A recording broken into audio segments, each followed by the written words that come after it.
cylinder is severely cracked. There's two. Aha, okay. There's three. Oh, right there. Aha, four. Stick some air in it and maybe we'll roll into the shop.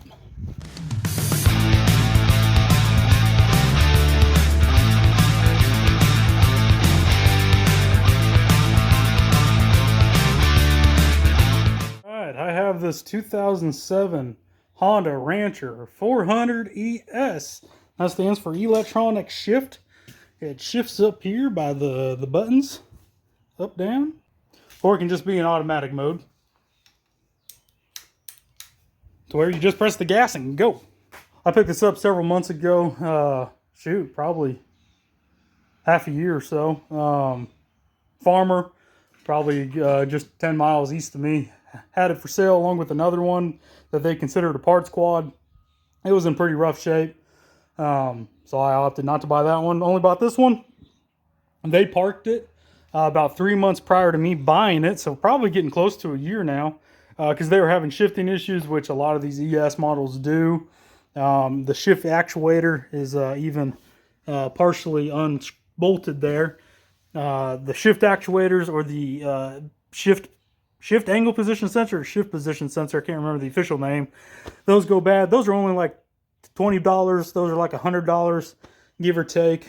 Those like to go bad.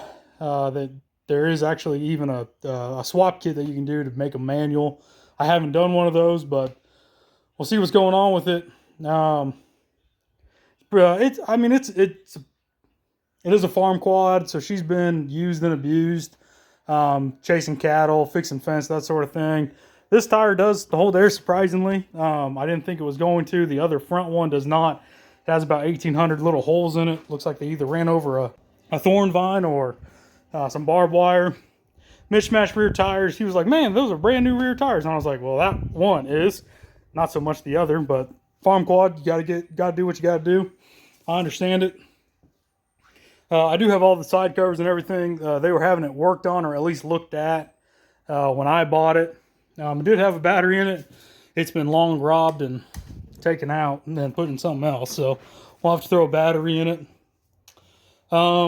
So he said it ran when parked. They actually drove it to its resting spot.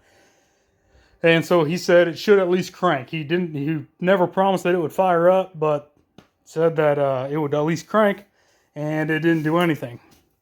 I checked the spark plug, and she was finger tight.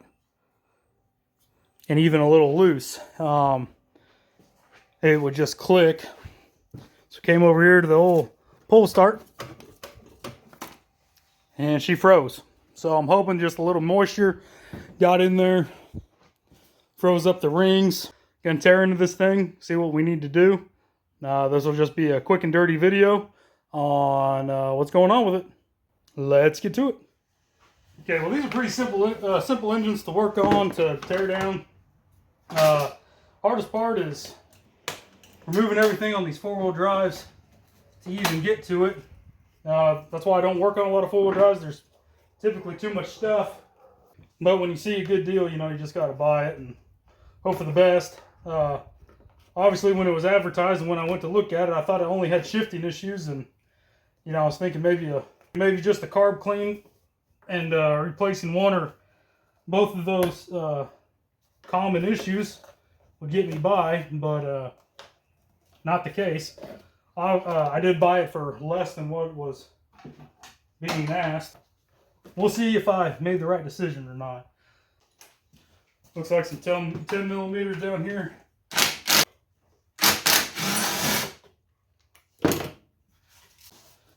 In and out of the way, I guess.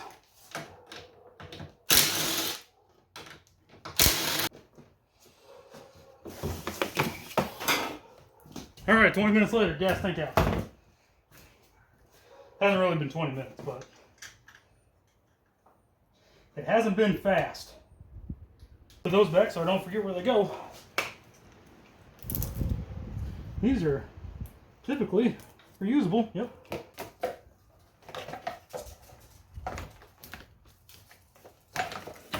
Ooh, we had a oil leak for quite some time, it appears.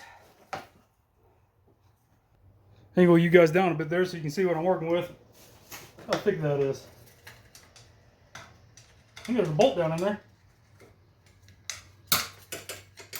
So all of these vertical Honda motors, at least the air-cooled ones, the liquid-cooled is a little bit different, but the air-cooled are about all the same. Very easy to work on. Rocker cover off. Take the exhaust off. Take the head off, then you can take the cylinder off. And there's no timing chain or anything. It's all internal on the backside. Should be a bunch of 10 millimeters.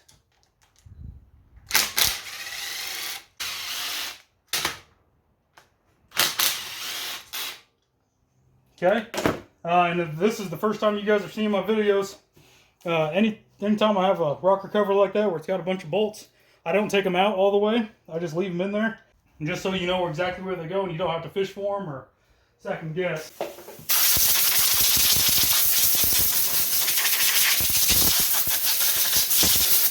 A little bit less crud for me.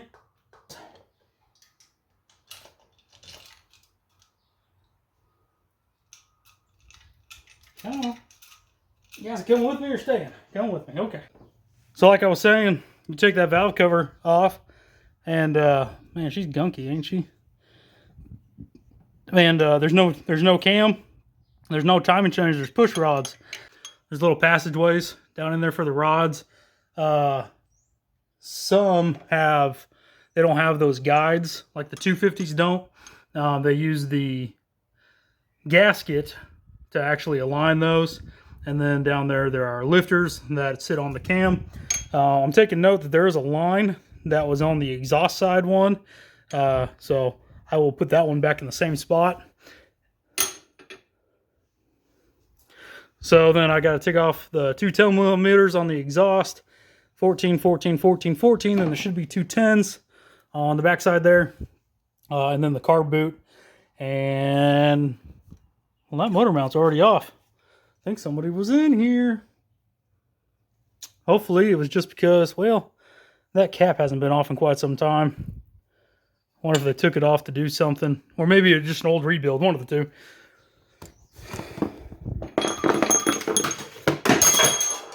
That's good, just dropping push rods. Get you guys looking just right down in there now. Okay, so it's going to be 12 millimeter on the exhaust bolts. Didn't find PB Blast, but I did find my electric ratchet, and well, I was honestly looking for that as well. See what happens. Cool. Take out the whole stud, don't worry about it. Oh, knee swivel. If y'all ever get a random ass song stuck in your head, I got what's it called? Camptown Lady sing that song, doo-dah, doo-dah. I got that shit stuck in my head for some reason. Okay, so that took the nut, not the stud. That's fine. It'll work. Then somewhere there's exhaust clamp down here.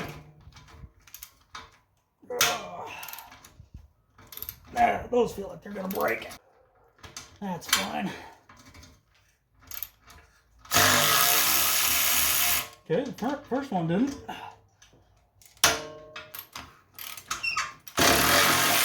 Holy cow. Neither of them did. Crazy. Get a pry bar.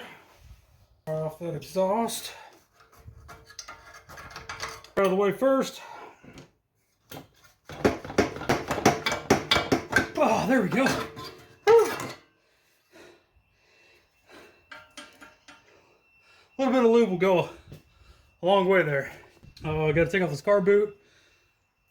Yeah. That high-pitched squeal is not for me. I think it might be a... Nope, there's gone. I think it might be a leaf blower. Sorry if you guys could hear that. It was annoying. Okay, two 10 millimeters, 4 14s.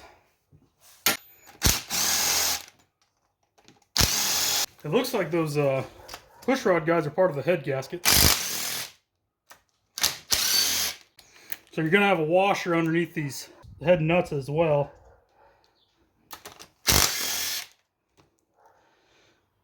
honestly, the two internal ones should be clean just like that. Ooh, it's right there. That was a close one. Corrosion. That bolt there. Right there. Huh. I think I'm finally ready to take this head off. See what the cylinder looks like. Well, while I was hoping to see like a rust ridge or something, I don't.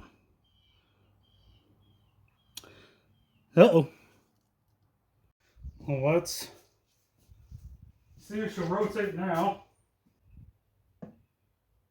Throw some oil down in her, just in case. I don't like the looks. You can't see now that I've added oil to it, but I don't like the look. The right side of the piston here almost looks like the rings are broken and hung up.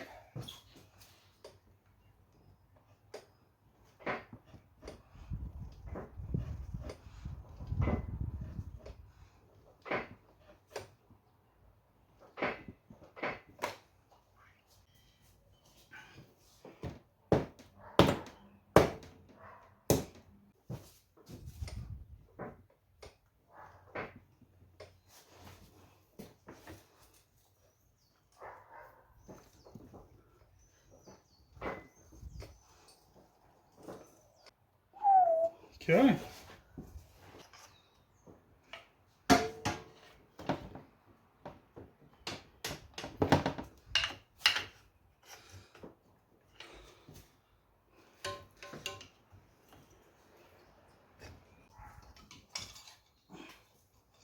I think that piston just went down.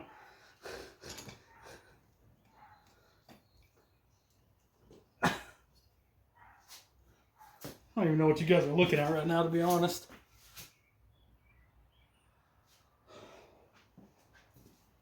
And that piston was not sitting all the way down like that a minute ago.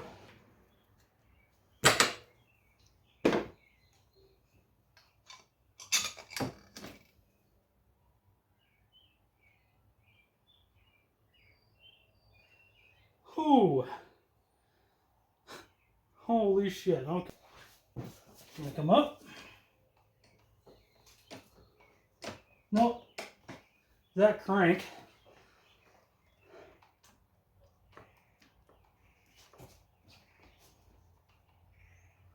Is that crank, Matt? I think it is.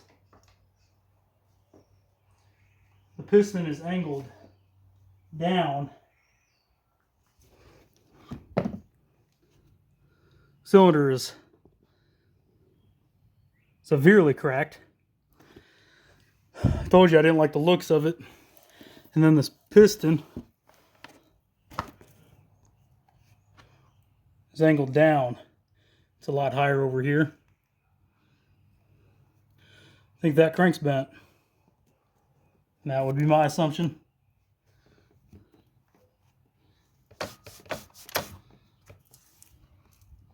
Which really kind of irks me because he said it ran. Which, I mean, I bought it knowing that it didn't turn over.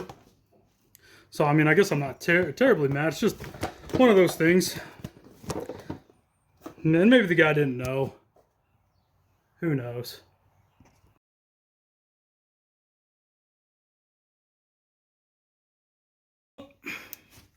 There's a better view. I can't get it to go down or up. So I think this is where I call her. Probably just gonna have to remove that engine. Alright, I did decide just to go ahead while it's on the rack. See what the oil looks like.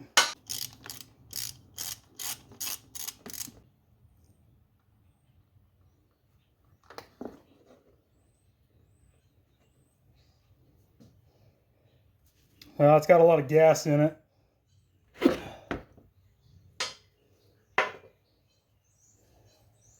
I'm not seeing any chunks though. Pull the oil filter.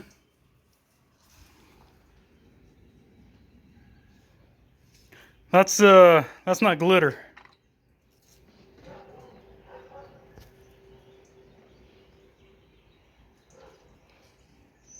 That is chunks of stuff.